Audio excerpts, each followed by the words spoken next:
They went to take your inheritance, Grandma. Sophie's little face was solemn in the nightlight, and her muttered words hung in the darkened chamber. I was momentarily unable to move, think, or breathe. My dear, what did you say? At last, I succeeded. My 9-year-old granddaughter looked anxiously at the door, as if expecting her parents to appear even though they were apparently 500 miles away in Las Vegas, while I maintained a steady voice despite the unexpected pounding of my heart. In that same low voice, she went on, I wasn't supposed to hear. They were in Daddy's office last night while I was fetching water. They found a particular lawyer who could assist them gain control of everything when Daddy declared that you were too old to handle so much money. In order to buy myself valuable seconds to prepare my expression, I smoothed Sophie's blankets. I believed I was immune to being caught off guard at the age of 68. But here I was, taken aback by a child's confession at bedtime. I said, that sounds like grown-up stuff you don't have to worry about. Some misunderstanding, I'm sure, forcing a comforting grin. However, the puzzle pieces were fitting together even as I was speaking. Philip's incisive inquiries regarding my estate planning, Rebecca's abrupt rise in visits, and their insistence that I must be overburdened with James's wealth. It seems that they believed I had had enough of the money 5 years after my husband's passing. Are you upset with them? Sophie's voice brought me back to the here and now, her worried eyes wide. I tucked her favorite plush penguin closer to her side and lied, saying, no, sweetheart. Adults occasionally discuss complex topics that sound worse than they actually are. You have nothing to be concerned about. Promise? Her eyelids grew heavy as she yawned. I swear. You have school tomorrow, and it's late now. Dream sweet dreams, my dear. I gave her a quick forehead kiss before discreetly exiting the room and shutting the door. Only then, with my hands shaking as I held onto the hallway banister, did I let my mask go. Despite the millions my husband had left me, I had continued to live a modest lifestyle because of Rebecca, my only child, and my relationship with James. I had never denied her anything, including paying for her extravagant wedding, contributing to the down payment on their enormous home, paying Sophie's tuition at her fancy school, and unquestioningly writing checks for their ongoing emergencies. I was thankful for any attention they had the audacity to give me, and I had done it all voluntarily. I was pitifully grateful every time they thought to include me in family pictures or holiday pictures. I reminded myself that it was common for adult children to lead busy lives and that I shouldn't have high expectations. And now this. As my mind raced, I made tea I didn't want in the kitchen, moving automatically. I was neither senile nor a financial genius as James had been. After 40 years of marriage, I had been in charge of our household finances. Every month, I made sure my checkbook was completely balanced. During my annual review, I asked pertinent questions and examined the investment firm's quarterly statements. However, Rebecca and Philip had somehow persuaded themselves that I was inept and should be treated like a child. My rambling musings were stopped by the familiar chime of my phone. Rebecca texted. I hope you're not having any problems with Sophie. Our meetings are going really well. According to Philip, this might change your life. Truly transformative. I replied blandly, stating that Sophie was an angel, and inquired as to when they would be coming back. The response arrived on a Sunday evening. Another 4 days. Putting my phone away. I walked up to the window in the living room and looked out at the peaceful suburban street where I had raised Rebecca, where James and I had established our life together, and where I had obstinately refused to leave after his passing. Rebecca had said time and again that I may be happy in a retirement home, and now I knew why. I went back to the kitchen and opened the drawer containing my home documents. There was a business card behind the neatly arranged warranty cards and utility bills that I hadn't seen in years. Eskins, Martin Abernathy, James's lawyer and will executor. After a brief moment of hesitation, I grabbed my phone. Almost 10 o'clock at night was much too late for a business call, but this was a personal one, and Eleanor Martin answered on the third ring with a startled tone. Is everything okay? I may have surprised myself by responding in such a steady tone, but I believe I need your assistance. Martin's quiet on the other end deepened as I described what Sophie had heard. He exhaled deeply when I was done. This is serious business, Eleanor, if you're telling me the truth. Tomorrow morning, we have to get together. I said, I can't abandon Sophie. She was left with me by Rebecca and Philip while they were in Las Vegas. Flatly, he repeated, Las Vegas. I understand. Then I could come to you. 9 a.m.? After Sophie departs for school, that is. Excellent. I attempted to make sense of it all while sitting at the kitchen table with my tea now cold after the call ended. For the first time since James passed away, I felt something other than grief or loneliness stirring inside of me, something that suspiciously resembled rage, as the daughter I had raised, the one I had sacrificed for, and the one I still wrote checks to without question was actively trying to seize control of my assets and have me declared incompetent. As I made my way upstairs to my bedroom, a plan was starting to take shape in my head. Philip and Rebecca had undervalued me, writing me off as a sluggish old lady who was too disoriented to handle her own affairs. They believed me to be an easy target. They were unaware of what was about to happen. I stopped at Sophie's door and opened it to see how she was doing. She slept soundly, naive and oblivious to the tempest that was building all around her. My darling granddaughter, who had attempted to warn her grandmother, was torn between her avaricious parents. I vowed at that very moment to safeguard Sophie as well as my possessions. I would be thinking about her future no matter what I did next. I unlocked my laptop after sneaking into my own room. I made deliberate movements with my fingertips on the keyboard. When Rebecca and Philip returned from their business vacation, I would have the foundation for a strategy by morning that would give them far more than they had anticipated. Did they intend to manipulate my inheritance? All right. Go for it. At exactly 9 o'clock, Martin Abernathy pulled into my driveway in his silver BMW, just after Sophie got off the school bus and vanished around the corner. Martin had been in my life for more than 40 years.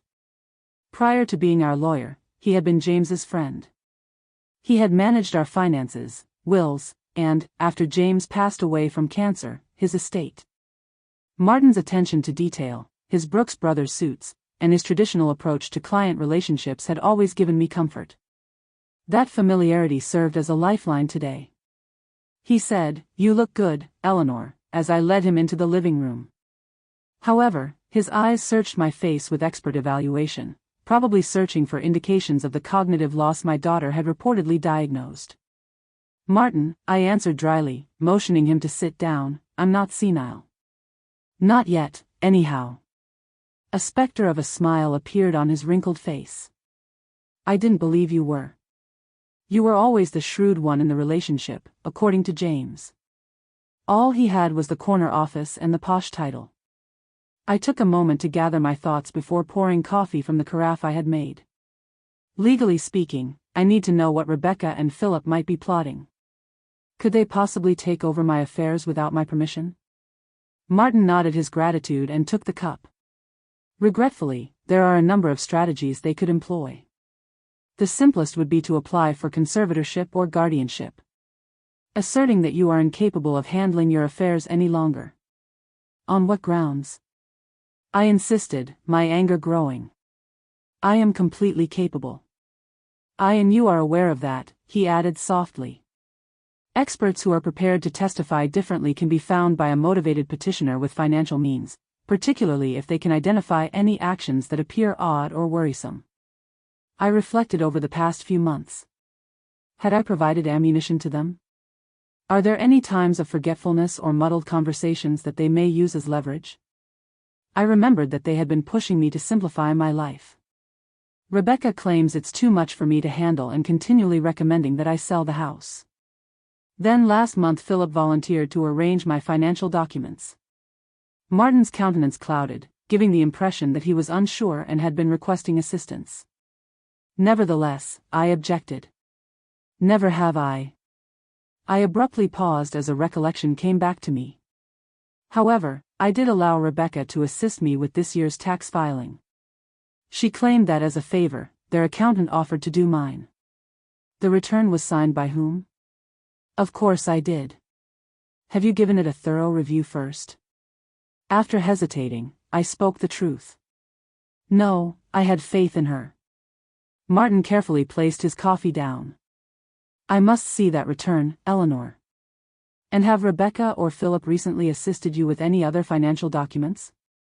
We went through my files for the next hour. As we uncovered inconsistencies I had never seen, investment accounts I had never seen on my tax return, signatures on documents that looked like mine but weren't quite right, and statements sent to me that I had never seen, Martin's expression got more serious. Finally, Martin stated that they had been establishing the foundation by grouping the dubious documents into a different pile, generating a paper trail of financial muddle, and perhaps even inventing proof of bad decision-making. As I reached for my coffee, my hands shook a little. How long have they been planning this, in your opinion? Based on these records? 8 months or more. He looked right into my eyes. I must know, Eleanor, have you made any changes to your will since James passed away? No, I said. I intended to, however. However, it didn't seem important because Rebecca was your only child and your successor by birth. For me, he completed. They are depending on that. My own daughter, my only kid, and they were intending to declare me incompetent and take control of my assets while grinning and putting their child in my care. I felt sick. How do we proceed? Hating the trembling in my voice, I asked. I knew Martin's courtroom move as he fixed his tie. We start by documenting everything. Make a detailed note of your present financial savvy and mental state. I'll set up assessments with impartial medical and psychiatric specialists. Then? Next, a counter-strategy is prepared. Eleanor, we must be prepared if they decide to play hardball. I was steadied by his trust. How about my will? Shall we make the change right away? Yes, certainly, I did bring the documentation. He made his briefcase softer. After Martin went, I thought you might want to make some adjustments. I stood in my kitchen feeling oddly empowered, armed with copies of the suspicious paperwork and a plan to return the next day with a financial inspector and a doctor. Something more constructive and resolute was replacing the initial shock and hurt.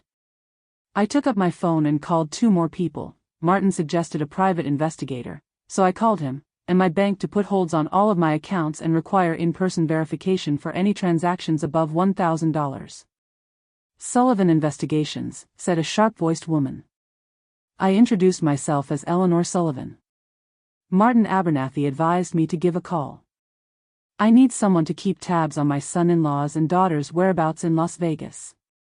Mrs. Sullivan, what sort of activities are we discussing? They informed me that they were there for meetings related to business. It appears to me that they are truly seeking legal advice regarding the seizure of my assets. I need confirmation as soon as possible. Then there was a pause. Within an hour, I can have someone on this. In Las Vegas, we have associates. If it's feasible, would you desire audio surveillance? I paused barely a moment. Indeed. Anything that is permitted by law. I must know exactly what they intend to do. I hung up and gazed around my kitchen, the same kitchen where I'd prepared Rebecca's school lunches, taught her how to make cookies, and sat with her after James's burial, holding hands in mutual pain. I had also given them my information and hotel details. What had happened to us?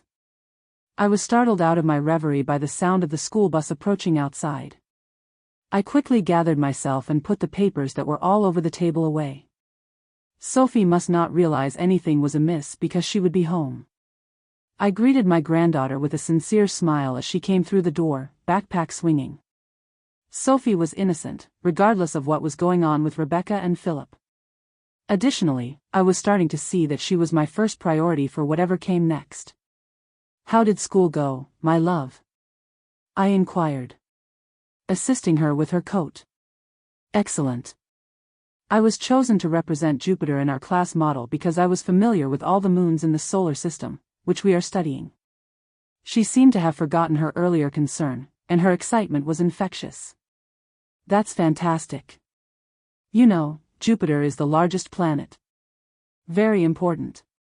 Ms. Winters stated that. Can we bake some cookies?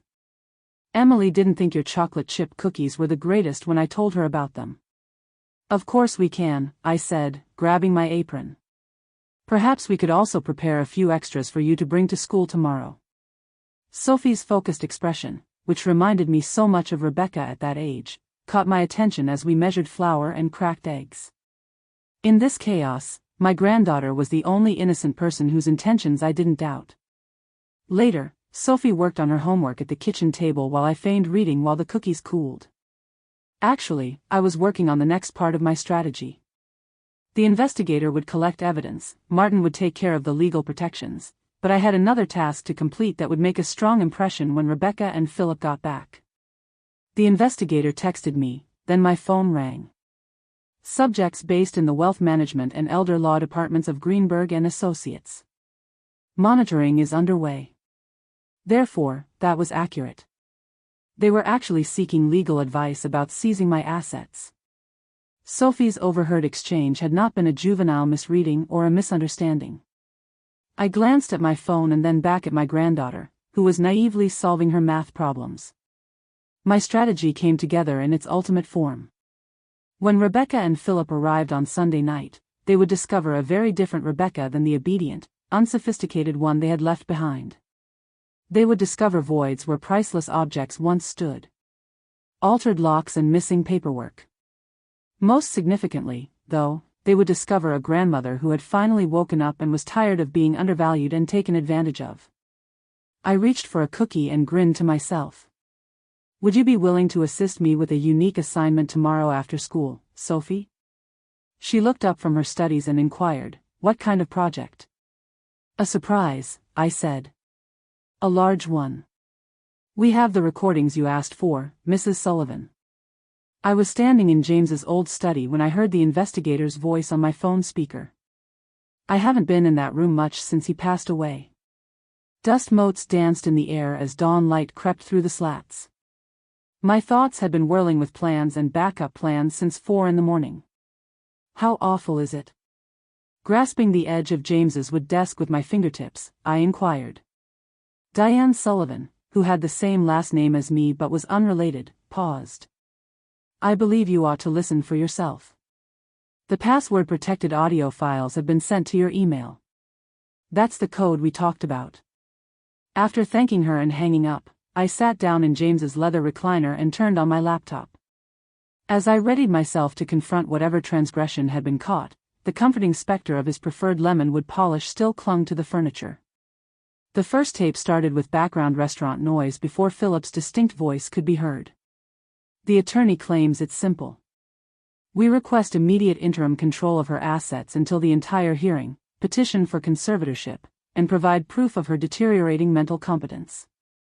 And we will undoubtedly obtain it? My daughter, Rebecca, was the only child I had raised after James's final years were dominated by his early-onset Alzheimer's diagnosis. It's practically a given, according to Greenberg. With the financial documentation, we have established the foundation. We can start transferring assets into the safe trust we've established as soon as we temporarily take control. It will be too late by the time she recognizes what is occurring and makes an effort to stop it.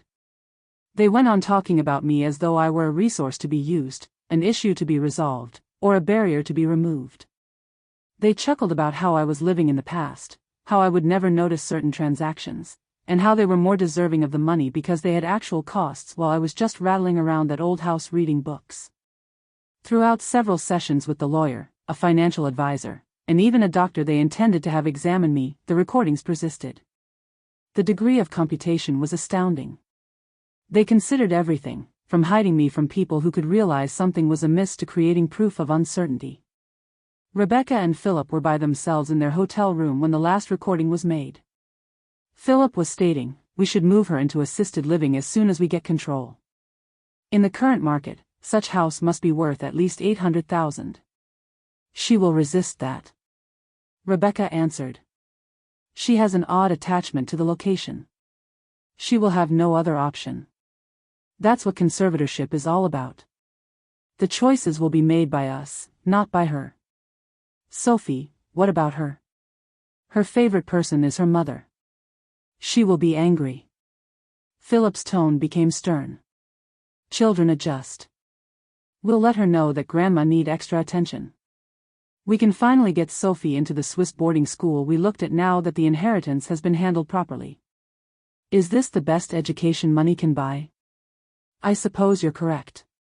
Actually, it's for the best. We can take charge of the problem rather than waiting for a crisis because Mom couldn't handle things alone for very long. That's right. By taking care of things before they become issues, we are simply exercising responsibility.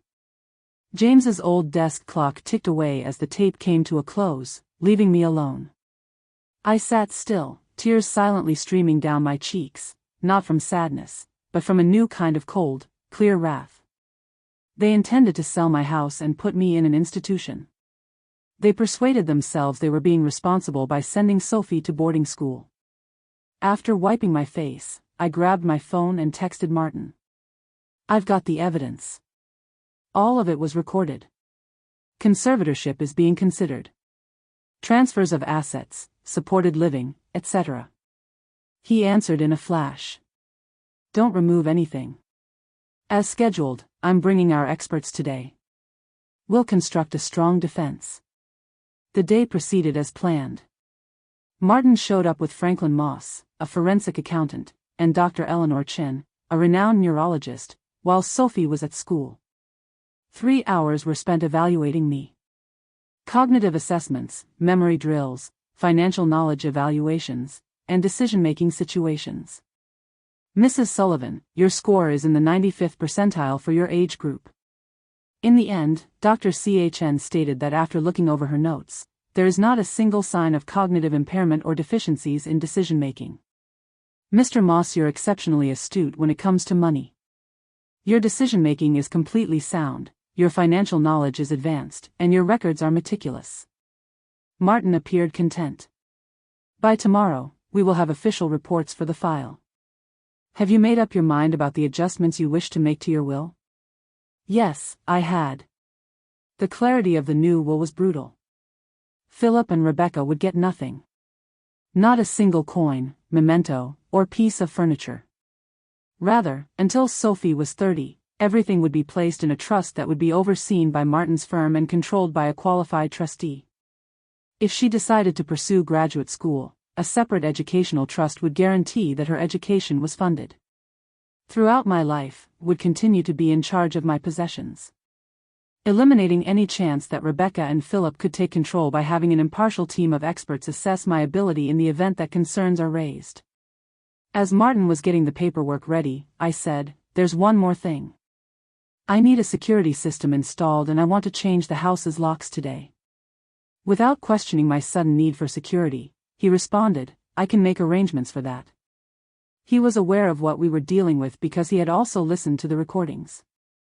Thus the process of protecting your financial accounts has already begun. Rebecca and Philip won't have access to anything by the end of the day, not even the accounts they believe you are unaware of. I started the second part of my strategy just before Sophie's bus came after the experts had left. I went through the house slowly, taking valuables out of their proper locations. My grandmother's silver, James's collection of vintage timepieces, and the little but priceless artwork we'd accumulated over the years.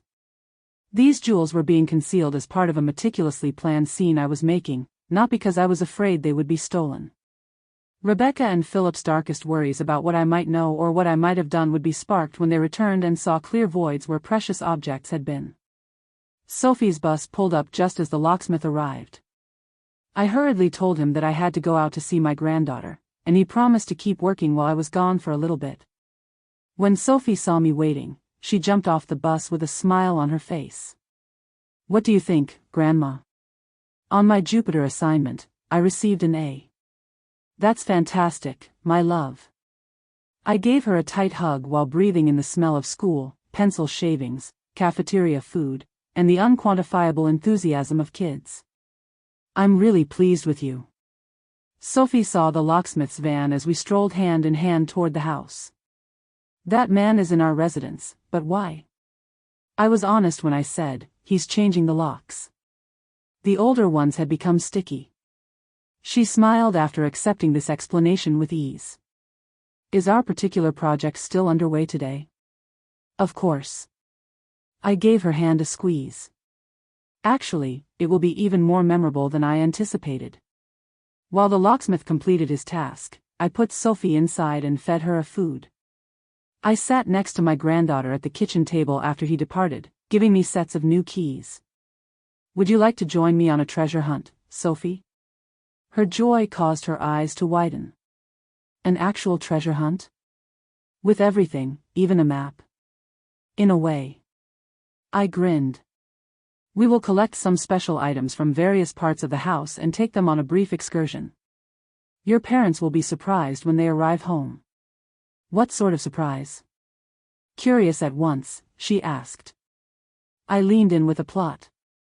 That's the secret part, but I can assure you that it will be an unforgettable experience.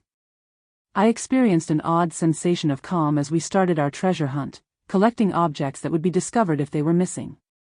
The road ahead would not be easy. Conflict, court cases, and family disintegration.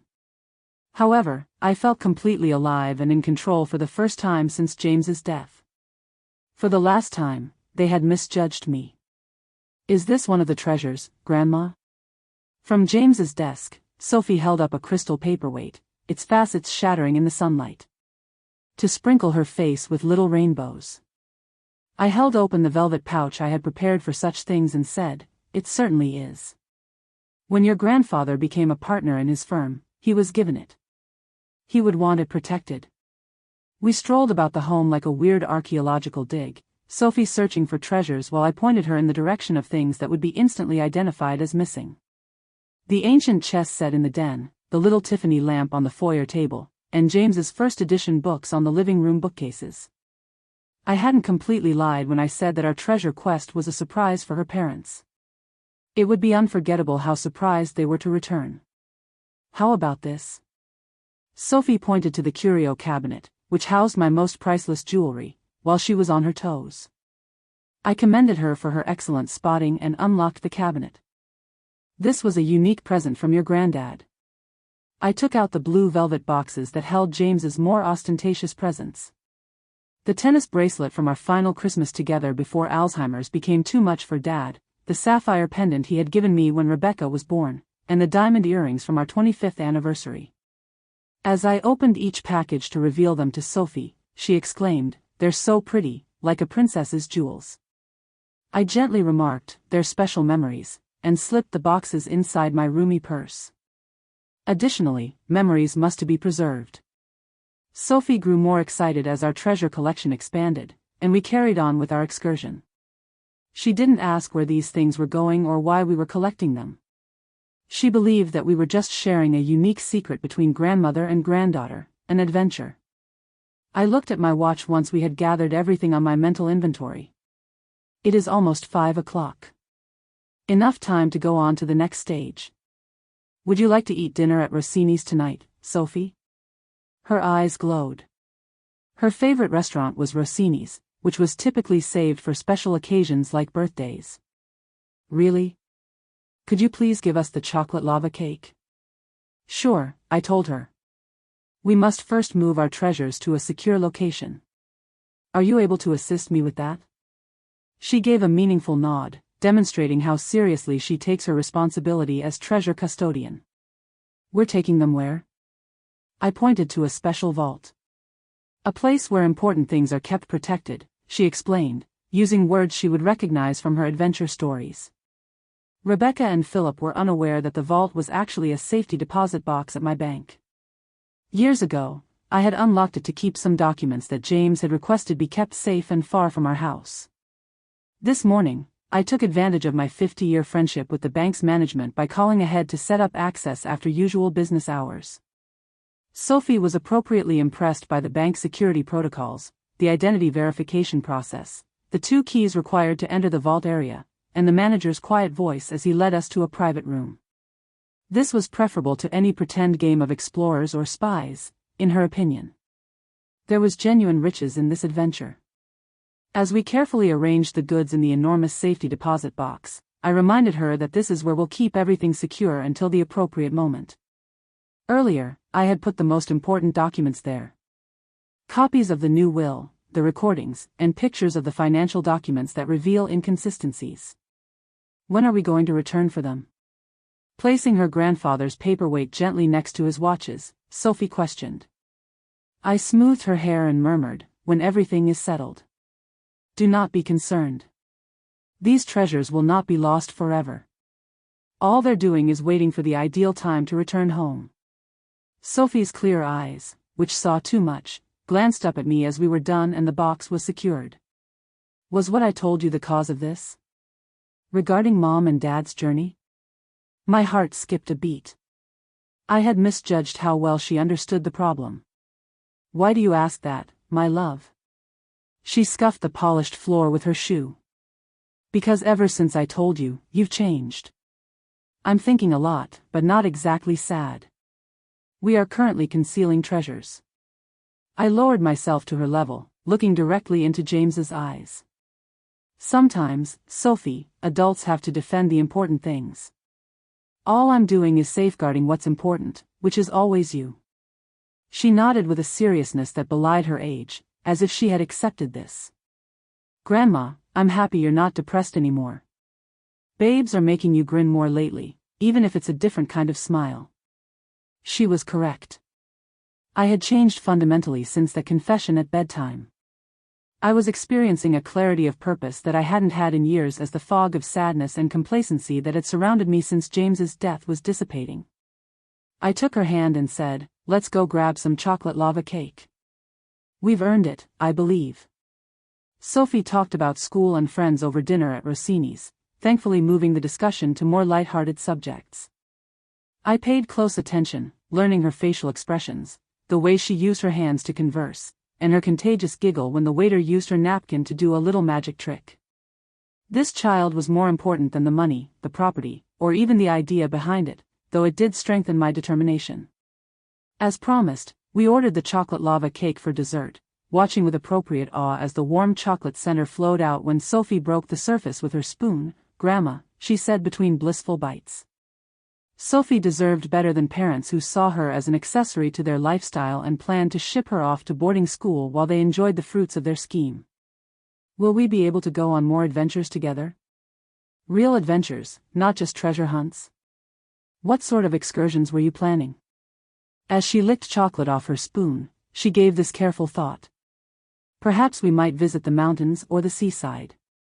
I've never seen mountains in real life. As an idea began to take shape, I responded, I think that could be arranged. In fact, when school lets out for spring break, would you like to go on a special trip with me alone? Really? Her gaze expanded. Where would we go? I can assure you that it would be somewhere with mountains, but that would be another surprise. Incredibly tall ones. She was so excited that she almost vibrated. Can we actually? Would my parents allow me to? Despite the seriousness of the remarks, I said, let me worry about your mom and dad. After all, our unique business is what grandmothers and granddaughters do together, isn't it? With a hearty nod, Sophie began asking me questions about what we would see and do on our fictitious mountain trip. I responded to each one, taking mental notes for the trip that was quickly becoming less speculative in my mind. By the time we got home, night had fallen, and the house appeared different, somehow empty, even though we had only taken out a small portion of its contents. Maybe this was just because I was seeing it from a different perspective, realizing that it was only a structure that contained memories, not the essence of those memories. Its essence was transportable. It lived in the bonds, the times, and the relationships that kept us going. James was aware of that. Had attempted to advise me during his last months of clarity that I shouldn't bind myself to objects or locations once he was gone. At the time, I wasn't prepared to hear it. Now I was prepared. Sophie yawned broadly as I put her to bed, the thrill of the day finally getting to her. Are Mom and Dad coming home tomorrow, Grandma? Yes, dear. Tomorrow night. Are they going to enjoy our surprise? In order to give myself time to formulate my response, I smoothed their covers. Their attention will undoubtedly be drawn to it. But keep in mind that for the time being, this is our secret adventure. All right, let me be the one to tell them. She gave a nod, already starting to nod off. Grandma, I love you, Kay. My dear girl, you are also loved by me. More than you can ever imagine. I went through the house one last time after she went to sleep, making sure that everything was ready for tomorrow's return, even the obvious places where valuables had been. The new locks. The entrance door now clearly displays the keypad for the security system. I left a message, scrawled in my exact penmanship, on the counter in the kitchen as a finishing touch. Greetings from home. The situation has evolved. We must speak. Mom. Easy. Straightforward. And it was sure to make Rebecca and Philip fear as soon as they entered the room. My too-quiet home was filled with the golden glow of late afternoon sunlight as Sunday evening arrived. Now that I knew the full extent of Rebecca and Philip's plans, Sophie and I had spent the day reading, playing board games, and baking cookies, routine pleasures that felt incredibly valuable. What time will they arrive? Sophie looked out the front window and requested a third time. I checked the flight tracking software I had installed and informed her that their flight lands at 6:15. Then, most likely at 7:30 or 8 o'clock, they must pick up their bags and head home. Sophie fell wildly onto the couch. That will be forever. I reassured her that it would pass soon, but I secretly experienced the same impatience for quite different reasons. While we wait, how about we watch a movie? We decided on one of her favorites, but I couldn't keep my attention on the exploits of the animated character. My thoughts kept going back to the recordings I had listened to the snide malice of Rebecca and Philip as they plotted to ruin my life and send Sophie to boarding school. Martin texted me, and my phone buzzed. Everything is in its proper place. If necessary, call right away. In 20 minutes, I can get there. After quickly acknowledging via text, I made sure the security cameras Martin's team had installed were operational. I hoped it wouldn't come to that, but the separate system would document everything that transpired when Rebecca and Philip came, offering more proof if we needed it. A car pulled into the driveway at 7:43 p.m., and headlights swept across the wall of the living room. They've arrived. Sophie leaped to her feet and ran to the window. Remember, I murmured softly. Let me clarify. All right, she gave a serious nod. Our two-way plot is still in place. I heard the sound of keys rattling, followed by Rebecca's bewildered muttering as she realized her key was broken. Impatient knocking followed the ringing of the doorbell. I inhaled deeply before opening the door. Mom? Why has a new lock been installed? Travel-weary but always well-groomed, Rebecca stood on the porch. Philip was unpacking bags from their opulent SUV behind her. I responded calmly, but I was worried about security. Enter. Sophie had been anticipating your arrival. Rebecca swept by me into the foyer, where Sophie was waiting, although her eyes narrowed slightly at my tone. My girl is there. Did you enjoy spending time with Grandma? The most amazing moment ever. Sophie threw herself into her mom's embrace. We experienced a lot of adventures. Adventures? Rebecca repeated, looking over Sophie's head at me. Philip came in with their bags before I could reply, and he instantly stopped staring at the vacant spot where the Tiffany lamp had been for decades. He said in a carefully modulated voice, Eleanor. The lamp that was here is gone. I said, somewhere safe, and firmly closed the door behind him, among other things. Setting Sophie down, Rebecca became abruptly aware. Are you referring to a secure location? What's happening? Why don't you go upstairs and arrange your school supplies for tomorrow while your parents and I talk, Sophie, my love? I replied softly. Sensing the tension, Sophie looked between us before dutifully making her way upstairs. Rebecca rounded on me as soon as we heard the door to her bedroom close. What's going on, Mom? New locks first, then nothing? With a quiet but steely tone, I said, I think you know exactly what's going on. Indeed, Las Vegas was enlightening. I've heard that Greenberg and Associates is a great choice for matters involving elder exploitation. Rebecca's face drained of blood. Always the speedier recovery artist, Philip feigned a chuckle. I have no idea what you're discussing. For my new development project, we were meeting with investors. Really? I arched an eyebrow. So you weren't talking about selling my house, putting me in assisted living, asset protection trusts, and conservatorship? Their facial expressions supported my preconceptions with every query. Didn't you intend to enroll Sophie at the Swiss boarding school you'd been investigating? Rebecca took hold of a chair's back for balance. How could you have known? Is it important? I just asked. I do know, that's the point. Everything. Philip's charm evaporated like morning dew, and his expression hardened. You cannot prove what you believe to be true. We were just looking at solutions for your personal safety. My defense, I said again, the words stinging my tongue. It's really considerate of you to shield me from my own money, house, and granddaughter. Shock gave way to rage as Rebecca found her voice. Everything is being twisted by you. Living alone in this large home and handling so much money at your age worries us. I was old enough to echo. Rebecca, I'm 68. Not 98. I'm absolutely healthy. I have a bright mind. And even before you were born, I was handling money. You don't have to believe me when I say that they should follow me as I go to the kitchen. A pile of papers was on the counter, including the financial competency evaluation, the neurologist's report, and statements from my many accounts that demonstrated steady, careful management.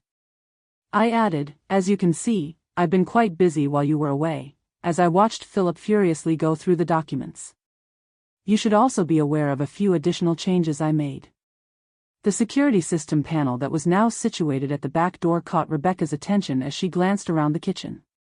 What changes? I'll take one, I responded coolly. Philip and you are no longer considered beneficiaries. Totally. That is not possible. Philip's face flashed with unadulterated avarice as his mask completely fell off. Your family is us. I'm not declared incompetent by my family. My family doesn't plan to sell my house and put me in an institution. While they enjoy my money, the family has no plans to send Sophie to residential school. Rebecca winced like she had been smacked. We never do. Don't. Although my voice was soft, it was sharp enough to interrupt her objection. When both of us are aware of the truth, don't insult us by lying. Rebecca, I have recordings. Recordings of you and Philip talking about your plans in great detail for hours. Philip's red face turned white. It's against the law. People cannot be recorded without their consent.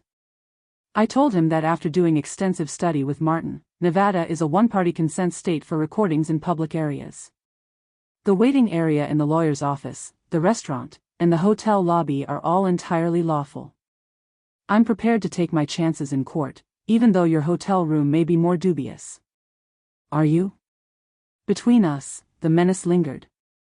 I could see them reevaluating and calculating when they realized how completely their plan had failed. What are you looking for? At last, Rebecca asked in a low voice. What am I looking for? I gave the question serious thought. I want you to know just what kind of repercussions your actions have caused. I want you to understand how much you've lost as a result of your own dishonesty and selfishness. I turned to face my daughter, the kid I had reared, the lady who had so thoroughly deceived me. Above all, I want you to understand that our relationship will never be the same. The door to Sophie's bedroom opened from upstairs. The facade of family normalcy returned with practiced ease, and all three of us instantly composed our expressions. But underneath that exterior, everything was different. We were all aware of it. Sophie ran down the stairs without realizing the dramatic change in her family's dynamic that had just taken place. Has the adult conversation ended? Can I come down right now? Perfect timing, sweetheart, I murmured, trying to sound warm in spite of the room's coldness. Just now, your parents told me about their trip. Rebecca forced a fragile grin. It was fruitful, really. There is plenty for us to consider. Have you brought me anything? Sophie looked expectantly at their bags and questioned. It was customary for them. Trinkets intended to lessen the guilt of their frequent absences, small presents from each business trip. Philip's face went cold. They had obviously forgotten this ceremony in their rush to carry out their scheme. Well, Actually, I made a smooth transition. I believe your parents are too exhausted from their trip to give gifts tonight. Instead, how about telling them about our treasure hunt? Happily oblivious to the tension between the grown-ups, Sophie went into an enthusiastic description of our activities. Both Rebecca and Philip gave robotic nods at the right times, their thoughts obviously focused on ways to limit the damage. Sophie said, "And Grandma says we might go on a real adventure during spring break. To view mountains. Actual ones." Rebecca jerked her head up. "What? Mom? No travel has been discussed." "I just brought it up yesterday," I said politely. "I've never seen mountains," Sophie said. I hoped it would be instructive. "We'd better check our calendars," Philip hastily interrupted. "We have a lot going on over spring break." I slowly looked into his eyes. "You can get by without her for a week, I'm sure. You were thinking about enrolling her in a Swiss boarding school, after all. Months would pass before we saw her again." "More than a week." Sophie's gaze expanded. "Going to boarding school? As in Harry Potter?" Rebecca's face flashed with panic. "Nobody is attending boarding school.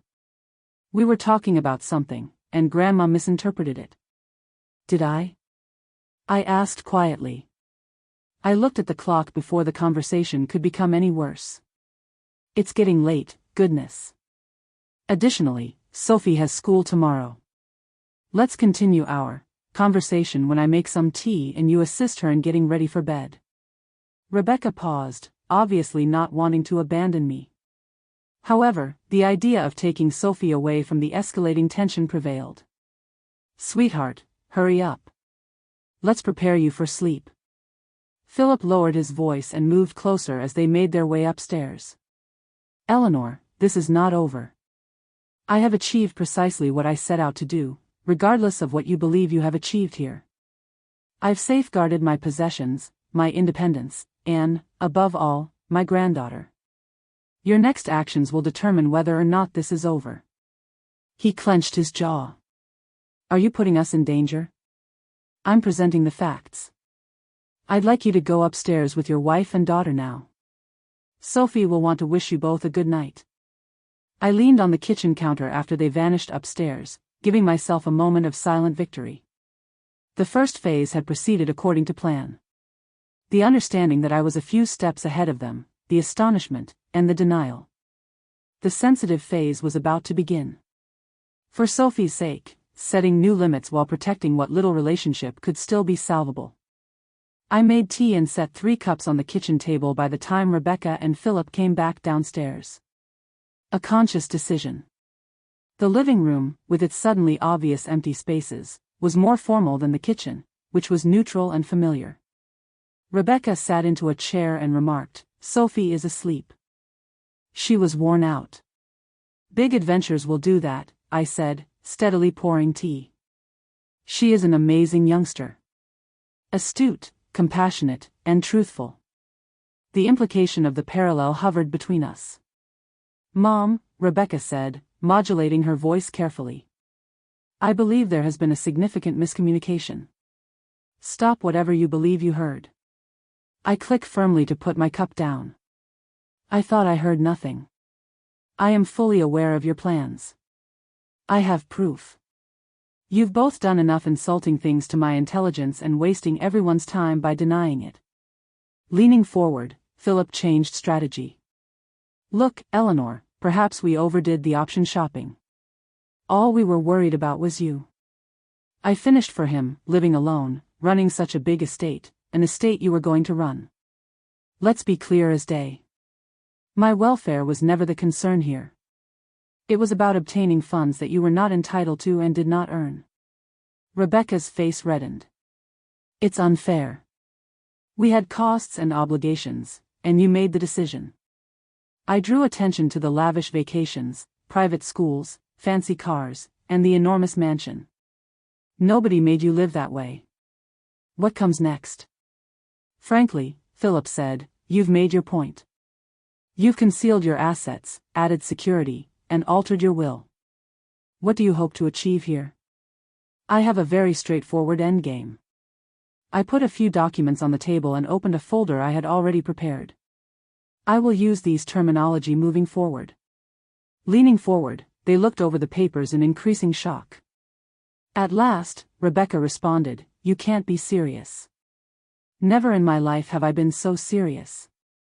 The first document I tapped. I've set up a trust for Sophie's education and future need, as you can see. Under no circumstances may either of you access it. Until she is 30, an impartial trustee will oversee it. Philip's expression grew gloomy. Are you ignoring us entirely? Yes, from my estate. From my existence. I paused as the agony I had been denying suddenly became apparent. That is contingent upon the subsequent events. I pointed to the second document. My terms for any future partnership are outlined below. First, there will be no more funding. Not for investments, not for emergencies, not for anything else. As adults, you earn a solid living. Don't overspend. A white line thinned Rebecca's lips. What about the remaining conditions? Time with Sophie on a regular basis. No last-minute cancellations or meddling, no attempts to distance ourselves or limit our relationship, and total openness moving forward. If you try to manipulate, lie, or undermine me one more time, I will not only stop all communication with you, but I will also make sure that everyone in our social circle is aware of your attempts. Philip sputtered, "This is blackmail." "No," I told him. "This is the result. You plan to deprive me of my autonomy, institutionalize me, and proclaim me incompetent. You're lucky that my answer only consists of setting clear limits and removing financial support." Rebecca looked at me as though I were a complete stranger. She was, in many respects. The minute Sophie murmured her warning, the obliging, sympathetic mother who had tolerated her bad decisions for decades was gone. "How did the items you took turn out? Heirlooms in the family? Good pieces?" I reassured her that they were safe. "And they'll stay that way until I'm sure they won't vanish out of thin air or be bought out by a conservator who was hired out of the blue." The mention of their foiled scheme lingered. Philip and Rebecca looked at each other in a nonverbal interaction that I couldn't make out. Finally, Philip stated, "We need time to think about this." "Take as much time as you need," I said, collecting the papers and putting them back in the folder. "However, be aware that these conditions cannot be changed. You no longer have the ability to bargain." I sipped my refreshing tea at the kitchen table while they withdrew to process this new reality. Now the house felt different. In some way, it felt lighter, as though a long festering wound had been finally lanced. The following step would not be simple. It's rare for exploitation-based relationships to effortlessly shift to mutual respect, but I had made the crucial first move. I had returned my control and created limits that should have been in place years before. I hoped Rebecca and Philip would finally come to terms with the new paradigm for Sophie's sake. If they didn't, I was ready for myself. The following 3 days passed in an odd kind of suspended animation. In order to keep up appearances in front of Sophie, Rebecca and Philip moved through the house like ghosts, hardly noticing me when she wasn't looking. I knew they had withdrawn to plan. Comparing my indisputable proof with their few alternatives. I was deadheading roses in the garden on Wednesday night when Philip finally came over to me while Sophie was at the kitchen table doing her homework. Without introducing himself, he stated, "We've discussed your terms." And? I didn't want to appear eager for their choice, so I kept cutting. "Will concur." With a few adjustments, I stood up straight and looked him in the eye. "No changes have been made, Philip. There is no negotiation here." He clenched his jaw. "Eleanor, be sensible. We have been financially supported for years, you can't just cut us off. Our duties and commitments are predicated on the knowledge that, what? I cut you off. That you would always have access to my money? That was only an assumption on your part, there was never any comprehension. We've based our lives on certain assumptions," he continued. "Expectations to seize my possessions without my consent?" I gave a headshake. Those were never justifiable or acceptable expectations. To be sure Sophie couldn't hear us, Philip looked toward the house. "You've got your point, see? There must be some intermediate ground, but we went too far. The middle ground is that I'm not filing charges for financial exploitation and attempted elder abuse, I gently responded. The compromise is that, in spite of everything you intended to do to me, I'm prepared to keep up our connection for Sophie's sake. His face grew stern. Rebecca was correct. You've evolved. Indeed. Returning to my roses, I nodded. Yes, I have. I've finally established healthy limits and acknowledged my own value. If that seems like a change to you, that's rather telling, isn't it? Rebecca arrived in my study where I was reading later that evening after Sophie had gone to bed. Mom, she said, her voice gentler than it had been for years. Can we have a conversation? Really talk? I put my book down. I'm paying attention. She seemed unexpectedly young and unsure as she sat across from me. I am aware that our actions were improper. The lawyer, the plans, it got out of hand. We had no intention of hurting you. However, I pointed out that hurting me was an inevitable result of your actions. How could it be anything but hurtful to take away my freedom, sell my house, and put me in a facility against my will? Rebecca winced. We convinced ourselves it was for your own benefit, that you needed protection from getting older. Defense against aging? Or defense against managing my own finances?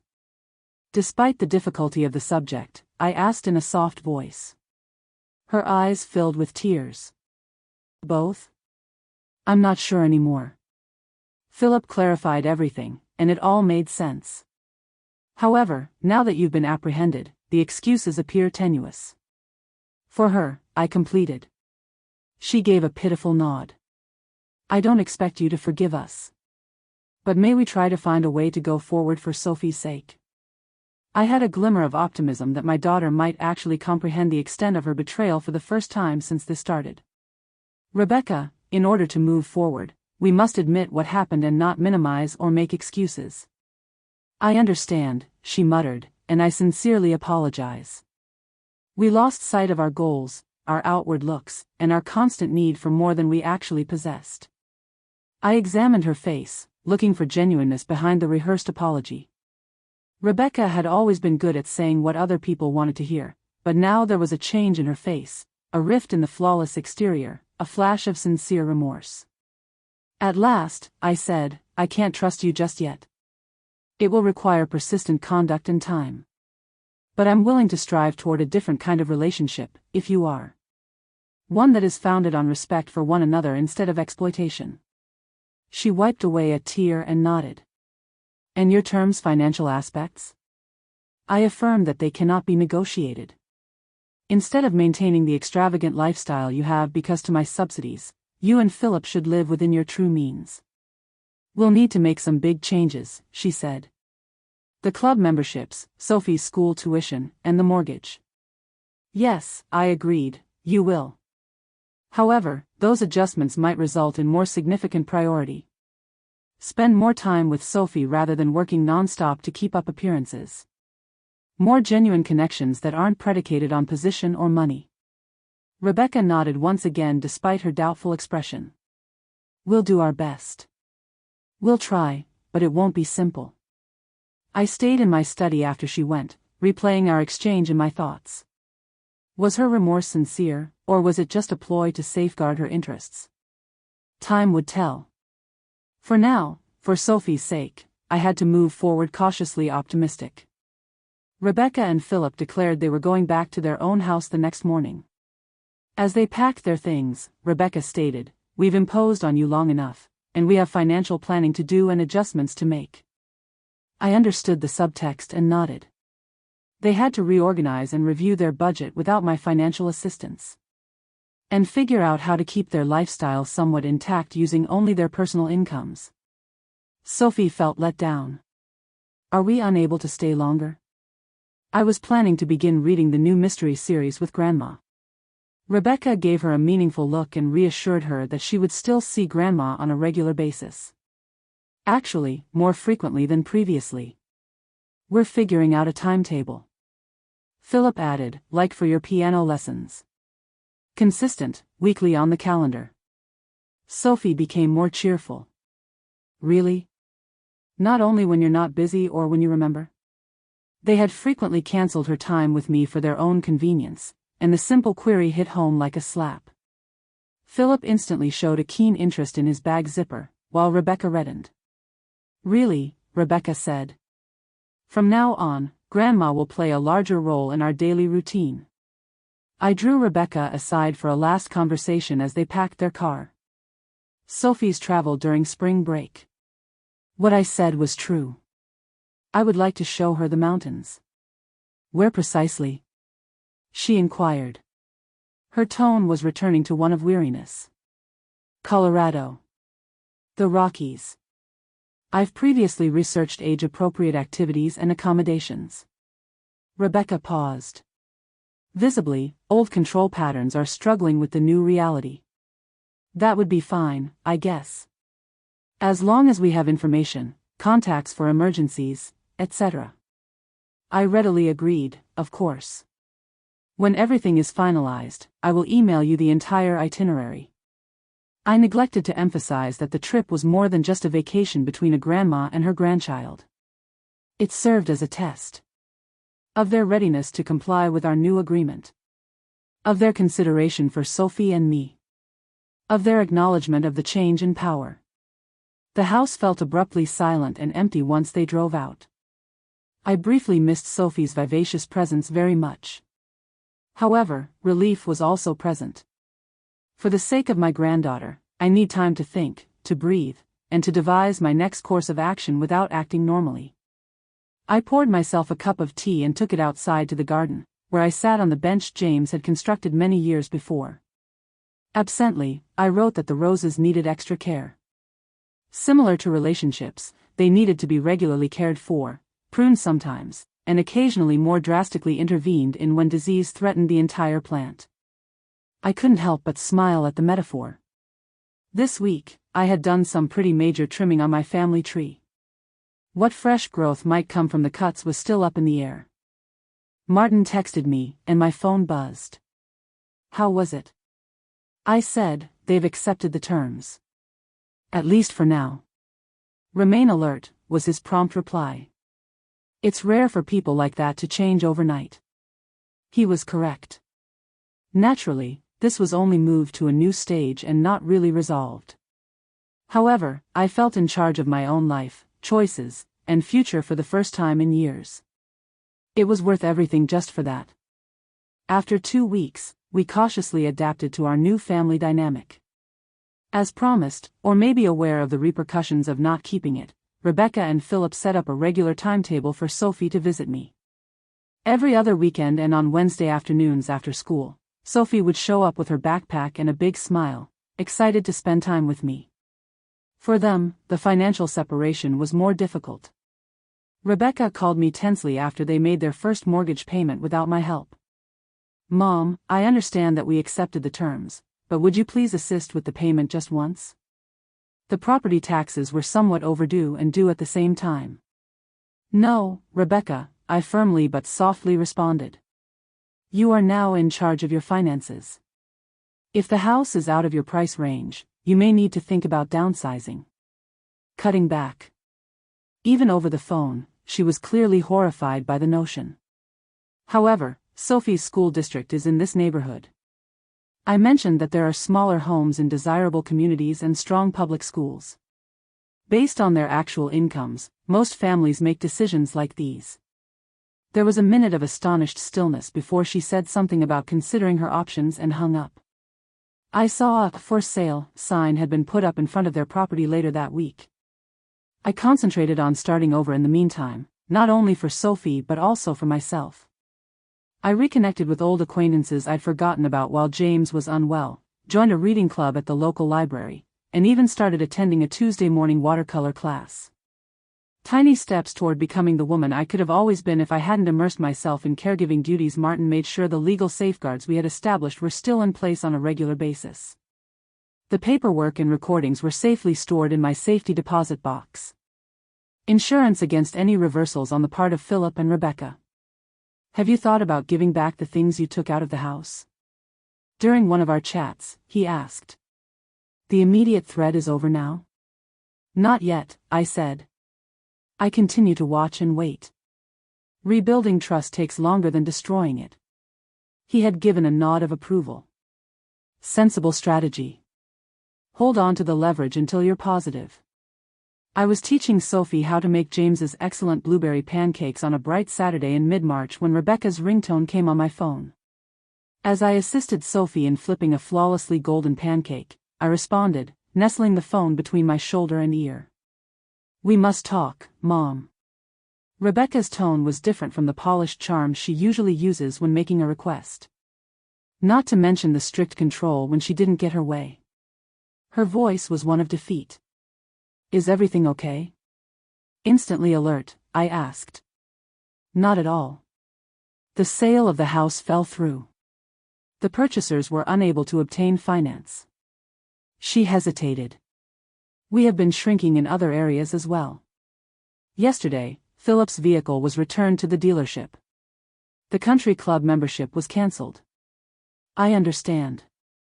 I responded indifferently as I stepped back from Sophie, who was joyfully making blueberry faces on her pancakes. These are vital but challenging changes. Now I am aware of that. One more pause. The problem is that we have discovered a more affordable, smaller home. Although it's in a different school district, the public schools there are good, as you mentioned. The down payment is the issue. We're still short, but we've liquidated what we can. I stiffened, anticipating the impending money request that would put our newfound limits to the test. Maybe you could allow us to sell some of the family silver, the pieces that would have come to me eventually anyhow, she added. It appears preferable than taking on more debt and would make the difference for the down payment. I was surprised when she asked for permission to sell things she thought were her inheritance, items that are currently protected in my safety deposit box, rather than asking for money directly. I said slowly, that's an interesting proposal. I'll give it some thought and get back to you. I hung up the phone and went back to the kitchen, where Sophie was showing off her blueberry pancake art look with pride. Grandma, this one smiles just as you do. She's gorgeous, my love, and I gave her praise while ignoring Rebecca's plea to concentrate on the here and now.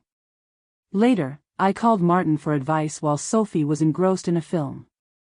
It's a test, he declared right away. They're trying to see if you'll compromise on the agreement's financial terms. It's the first time Rebecca has offered a solution that doesn't just need me to write a check, so maybe, I agreed. There is an understanding that these things are valuable and that decisions have an impact. What are you considering doing? He inquired. I said, I'm not sure yet. A part of me wants to stick to the firm boundary we set. Another view is that this might be a step toward Rebecca accepting accountability. I came to a decision that felt correct after much deliberation. Not harsh, but firm. Recognizing work while upholding boundaries. The next Wednesday afternoon, when I picked Sophie up for our date, I asked Rebecca if we could have a brief private conversation. I've given your request regarding the silver some thought. When Sophie was busy with her tablet in the adjacent room, I started. Rebecca nodded, her shoulders showing signs of stress. And? I watched her face drop as I said, I won't release the silver for you to sell. However, I have another suggestion. I described my solution. I would give them a one-time down payment donation. Not as a present, but rather as a down payment on whatever inheritance Rebecca might eventually get. The sum, plus interest, would be recorded and subtracted from any future share of my estate that might be awarded to her. Furthermore, any such arrangement would need ongoing adherence to our understanding of Sophie and proper boundaries. Are you giving us the loan? She explained. Her countenance showed bewilderment, so I gently corrected it. I'm giving you a piece of what could one day be yours, knowing that doing so will lessen the amount in the future. There is only a recorded decrease in any possible inheritance, no debt, no repayment plan. Rebecca was silent for a while as she processed this sudden move. That's reasonable. At last, she spoke. Fair enough, really. I concurred, I believe so as well. It preserves the idea that my assets are still under my control while acknowledging your sincere attempts to modify your lifestyle. What if we revert to our previous habits? I was surprised by how observant she was when she asked. I answered plainly, then any future considerations would be off the table. This is a one-time concession in appreciation of your previous efforts. As we worked out the specifics, I noticed a slight change in Rebecca's attitude, a renewed sense of respect in her eyes, maybe even a reluctant admiration for the way I had handled this situation. I thought that we may finally build a better relationship, not only for Sophie's sake, but for our own, for the first time since this odyssey started. Sophie gazed up at me with her observant eyes later that afternoon as we strolled through the park gathering intriguing leaves for her science project. Lately, Mom and Dad seemed different. Quieter, and Dad no longer uses his phone while eating. I carefully emphasized that, like moving from kindergarten to first grade, adults occasionally have to make adjustments in their lives. She thought about this. Then gave a nod. Though not as loudly as they used to, they still dispute frequently about money. Financial adjustments may be tough, I agreed, moving the conversation toward lighter issues. For your project, how about we search for some of those red maple leaves? I considered Sophie's observation as she hurried on in pursuit of the ideal specimens. Yes, Rebecca and Philip were having difficulties, but maybe they would learn what really counted, that honesty and connections ultimately offered greater fulfillment than material belongings or outward appearances. I had taken much too long to learn that lesson myself. Grandma, are those actual mountains? When the Rockies, imposing peaks still covered in snow in early April, came into view, Sophie pressed her forehead against the airplane window, her eyes wide with awe. Enjoying her enthusiasm, I affirmed that those are actual mountains, and we will be up there among them tomorrow. With the arrival of spring break came our much-awaited mountain excursion. To my astonishment, Rebecca and Philip had complied with our agreement without protest, packing Sophie's belongings and taking her to the airport with just the standard parental cautions to wear sunscreen and brush her teeth. Sophie noticed, at last looking away from the window, that Daddy seemed unhappy when we departed. He continued to give me extended embraces. "You'll miss me," I murmured, selecting my words carefully. Even when parents are aware that their children are experiencing amazing experiences, they nevertheless miss them when they are apart. I was surprised when she questioned, "Do you think he and Mom will be okay in the smaller house?" Although Mom claims it's comfortable, I overheard her telling a friend that it's only half as big as our previous one. "Children take in a lot more information than we realize," she remarked. "They'll get used to it, my love." Occasionally, adjustments that initially appear challenging end up being just what we needed. Sophie gave a serious nod. Like when I had to switch dance classes and I was terribly sad, but then I found better friends in the new class. Just like that, I concurred, admiring her fortitude and wisdom. Our Aspen accommodations were ideal. We had a cozy 2-bedroom condo with breathtaking views of the mountains, and we could stroll to the village and the gondola that would take us to the top of the mountain. I had done a lot of research to locate activities that would balance cultural experiences with outdoor adventures that were suitable for Sophie's age and interest level. We started our first full day with a family-friendly guided nature hike.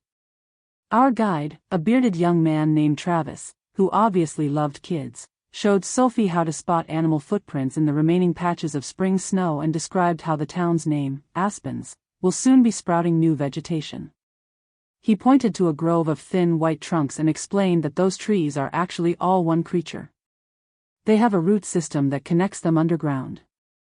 What looks like numerous independent trees is actually one live creature. Like a family? Sophie's forehead furrowed in focus as she asked. Travis smiled. Yes, that's a lovely way to look at it. Despite their apparent separation, they are connected. I silently thanked him for the ideal metaphor as I met his gaze over Sophie's head. Our family was broken, yet the bonds were still there. The days developed in a delightful rhythm of exploration and repose, complex, occasionally painful, but unquestionably there. We went to a working ranch where Sophie assisted in feeding baby lambs, rode horses along mountain paths, went to the local art center for a children's workshop, and one amazing evening spent stargazing with an astronomer who helped us recognize constellations in the incredibly clear mountain sky. Throughout it all, Sophie grew confident and happy, her innate curiosity flourishing in these novel situations. I snapped dozens of pictures, capturing the little moments in between the activity as well. Sophie's calm face as she slept on my shoulder on the shuttle ride back to our condo, her tongue protruding in concentration as she painted a mountain panorama, and her expression of astonishment when a hummingbird hovered close to our lunch table. As we rested after supper on the third evening, she recommended that we call Mom and Dad. Present the mountains to them. I turned on video on my tablet and phoned Rebecca's number so they could see us both. "There's my mountain explorer," Rebecca said promptly, her face filling the screen. "Come on, Dad. Sophie is calling." Philip showed up next to her, and they both grinned broadly as they saw their daughter. "How is the adventure going, kiddo?" Sophie began narrating our adventures with great enthusiasm, her words stumbling over one another as she shared everything at once. I observed Rebecca and Philip's expressions while they listened, observing their sincere curiosity and the sporadic looks at me, possibly assessing my ability to manage the caregiving responsibilities that they had always maintained were too much for me to handle alone. When Sophie finally stopped to catch her breath, Rebecca replied, "It sounds amazing, sweetheart. Grandma is providing you with such unique experiences. We're doing it together, which is the best part," Sophie said. "Grandma never claims she has to check her emails first or that she is too busy. She's always there with me, doing everything." This naive statement was followed by an awkward pause. Philip and Rebecca exchanged a glance that I couldn't quite make out. "That's wonderful," murmured Philip at last. "We're so thrilled you're having fun." We talked for a few more minutes and made plans to phone again before heading home, then we hung up. I was left thinking about Sophie's inadvertent remark on her parents' typical attentional styles as she ran off to take a bath. Rebecca texted me, then my phone rang. "She seems very content.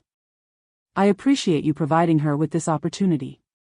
The straightforward recognition, devoid of defensiveness or covert intentions, seemed like a minor victory. I responded to the text. "Being with her is a pleasure. You've raised a remarkable daughter." We had dinner at a restaurant with expansive views of the surrounding peaks on our last evening, after riding the gondola up the mountain. Wearing her elegant attire for the event, Sophie looked out as the sun sinking below the mountains, illuminating the snow with pink and gold hues. "Grandma," she murmured abruptly as she turned away from the window. "This has been the most amazing journey ever. Is there another time we can do this? Perhaps during the flower-blooming season in the summer?" I said, "I'd really like that," and reached across the table to give her a firm squeeze. "We might establish it as a custom. An annual adventure between grandmother and grandchild." Her expression brightened. "Really? Just us?" "Just us," I said. "Of course, though, we'll have to work with your parents." After nodding, she paused. "Grandmother? I have a serious question for you." "Sweetheart, you can ask me anything." "Mom and you fighting? Like, really fighting? Not your typical adult arguments?" My heart fell. Even though we tried to protect her, Sophie had seen the fundamental change in the dynamics of the household. I mentioned cautiously that your mom and I had some significant arguments about mature topics like money and decision-making, but we're working through them. "Because of the treasure hunt?" she inquired, using her extraordinary insight to make connections. I admitted that grown-ups occasionally need to adjust their relationships with one another. Initially, it may cause discomfort, but in the long run, it results in healthier relationships. Her little face was solemn in the golden light as she thought about this. Similar to how Lily and I improved as friends after our major argument in second grade and the rules we established about sharing and not controlling one another. I grinned at her wonderful child simile. "Yes, exactly like that." "Good," she answered with a childlike conviction, "because I need you both. You're both my special individuals." With Sophie's head resting on my shoulder, I thought about what she had said as we rode the gondola back down the mountain under the stars. This fundamental reality persisted throughout the legal wrangling, the financial fallout, and the upsetting disclosures. Like those aspen trees with their common root system, we were interconnected. Although the structure of those relationships was shifting and boundaries were being re-established, the fundamental link persisted, for Sophie's sake and also, in a different sense, for our own. We would discover a new balance, a more wholesome way of being a family. The old and resilient mountains all around us appeared to be whispering that, with enough time and patience, even the sharpest edges might be rounded out. As our cab navigated the streets of Aspen in the direction of the airport, the mountains shone like sentinels against the blue sky on the clear and bright morning of our return from Colorado. Sophie sat abnormally silent beside me. As she watched the magnificent scenery fade, her typical conversation gave way to thoughtful stillness. I nudged her shoulder gently and asked, "What are your thoughts, Penny?" Her eyes glinted in the mountain light as she turned away from the window. All I could think about was how different everything feels now. In a different way, my love? With her brows slightly furrowed and her lower lip between her teeth, she contemplated this with that solemn expression I had come to love, as if our home had been a bustling, noisy place where Mom was constantly on the phone with her friends. Dad was constantly working or discussing money. They appear more present now, despite the fact that our home is smaller and Dad says we must be frugal. How insightful the observations of children can be. What are your thoughts on such modifications? She nodded firmly, deciding, I like it. Last week, Dad and I played board games 3 times without him ever looking at his phone. Rather than only signing the permission sheet, Mom assisted me with my science project. Her tiny hand found mine as she rested against my arm. And I get to see you more, regular, on the schedule, like a real plan. I squeezed her fingers and said, that sounds like a very good change, then. Yes, it is. Her face was suddenly clouded by worry as she gazed up at me. However, what if things change? What happens if they get overly busy once more? I slowly looked into her eyes. Sophie, I will not allow it to occur. Our family has undergone some irreversible changes. And these, the positive improvements. I'll make sure they stay. She appeared satisfied by my silent assurance. As we traveled on, she curled up next to me while the mountains watched over us like venerable protectors of secrets and metamorphoses. Despite the difficulties of their recent downsizing, Rebecca and Philip appeared to be years younger as they waited at the arrival gate. Rebecca's once flawless manicure was now charmingly functional, and her fancy attire had been swapped out for basic trousers and a sweater. When Philip saw his daughter, he stood without his usual pose of importance, his shoulders relaxed, his grin sincere. As Sophie sprinted ahead, Rebecca knelt down to embrace her and called, "There's our mountain explorer. You have been sorely missed." "There's so much I want to tell you," Sophie said, panting. I learned to recognize 5 distinct evergreen trees. We went stargazing with a professional astronomer who showed us how to locate planets, and we used binoculars to see real bears from a great distance. Philip looked at me above Sophie's animated movements as he picked up her suitcase. "Thank you," he murmured simply, yet the words had a surprising impact. "She appears changed." "New experiences and fresh air," I said. "Beneficial to the soul at any age." The magnitude of their downsizing became evident in their new residence. On a street with old maple trees, a simple yet quaint craftsman's home. Just a warm porch with a swing and flower boxes ready for spring planting, no ostentatious pillars or marble entrance. "Do you want to join us for lunch?" Rebecca inquired as Philip unloaded Sophie's luggage. "Just soup and sandwiches, nothing special, but we'd love to show you around." Although the house was smaller than half the size of their previous show space, it was far more welcoming. The invitation had none of the calculations that had influenced our interactions for years. The walls were dominated by family photos rather than pricey but impersonal artwork.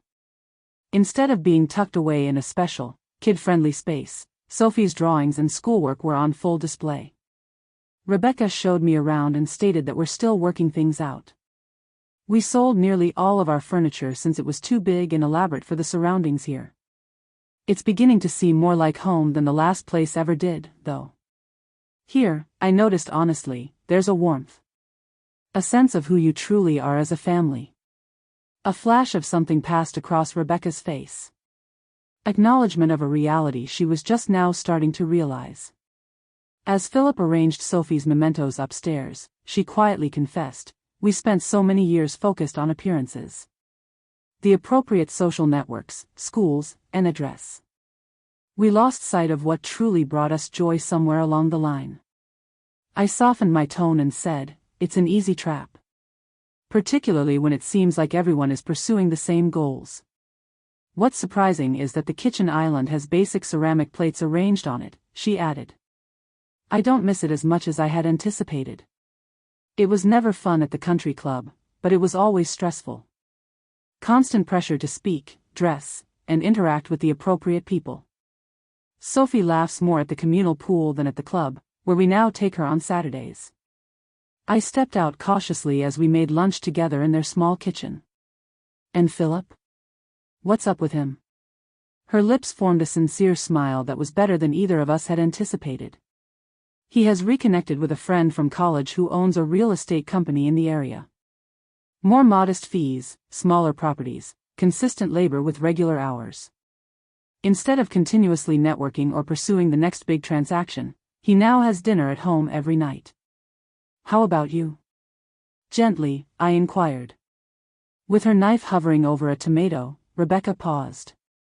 "I believe that I'm returning to myself. In addition to working twice a week at Sophie's school library, I'm also training to teach yoga, if you believe that." She made a low, unguarded laugh that I hadn't heard since she was a child. I don't always recognize myself anymore, but in a positive way. I noticed that sometimes we don't really discover who we are until we're compelled to see things differently. After lunch, Rebecca and Philip looked at each other thoughtfully before Rebecca said as Sophie unpacked upstairs, "Mom. Over the past few weeks, we have been reflecting and discussing what transpired, the decisions we made, and our next steps. Whatever may happen next, I waited without encouraging or discouraging. We were mistaken." Philip's straightforwardness surprised me, not only about the legal methods that were obviously wrong, but also about how we treated you, how we considered family, and what we believed to be important in life. Rebecca reached for his hand and nodded. "Yes, the budget cuts and downsizing have been difficult, but they have also been quite illuminating. Because it impressed others, we've had to learn to tell the difference between what we really need and what we just wanted." Philip quickly added, "We're not asking for financial help. This has nothing to do with that. Now that we're living within our means, it's been beneficial for us to confront reality, to be honest. We want a chance to rebuild," Rebecca added, her voice becoming softer. "Something new instead of the previous partnership, which was based on bad habits. A better one." I scrutinized their expressions, searching for the manipulation I'd gotten accustomed to seeing. Rather, I discovered something strikingly similar to sincerity. Though uncertain and imperfect, it is sincere. That would be nice. As I was getting ready to leave later that afternoon, Sophie threw her arms around me in a fierce hug and said, "Thank you for the mountains, Grandma. It was the best trip ever. We'll go again." I promised to return her embrace, perhaps during the blooming of the wild flowers. I said this finally, not only for Sophie's sake but also for ours. Rebecca lingered as I put my bag in my car throughout the summer. With hesitation, she said, "Mom. Are the items you grabbed and the valuables you and Sophie gathered secure?" I turned to face my daughter. When I really looked at her, I saw glimmers of the little girl who had loved family traditions and sat next to me while I described the background of each relic, rather than the cunning lady who had planned against me. "They're secure." I promised her that they would return home when the time was appropriate. She nodded, realizing the unsaid condition. Once broken, trust may be restored, but it would take time, effort, and unmistakable signs of heart change. I saw Rebecca and Sophie standing on the porch of their small new house, waving till I turned the corner, when I looked in my rearview mirror as I was leaving. Not only had something fundamental changed in them, but it had also changed in me. The grandma who returned was not the same one who had gone to the mountains. She was more self-assured, stronger, and more definite in her boundaries. She had found aspects of herself that had been long hidden by her responsibilities to her family and to provide care. The road ahead would not be flawless. In times of stress, old patterns have a way of reclaiming themselves. But we had taken the initial steps towards something healthy. A partnership founded on genuine connection rather than financial need, on respect rather than exploitation. And that was a legacy more valuable than any money, I thought as I drove home. Did you find resonance in this story? Have you ever needed to establish firm limits with relatives who exploited your kindness? Share your experience by leaving a comment below. For more heartwarming tales that can possibly motivate you to make changes in your own life, please subscribe to my channel if you like this journey of empowerment and family development. Don't forget to like and share this message with anybody you think would benefit from hearing it today. This channel expands thanks to your support. To ensure you never miss an upload, click the notification bell for more articles about family dynamics, establishing healthy boundaries, and discovering your strength as you age. It's never too late to take back control and change your tale, so keep that in mind till the next time.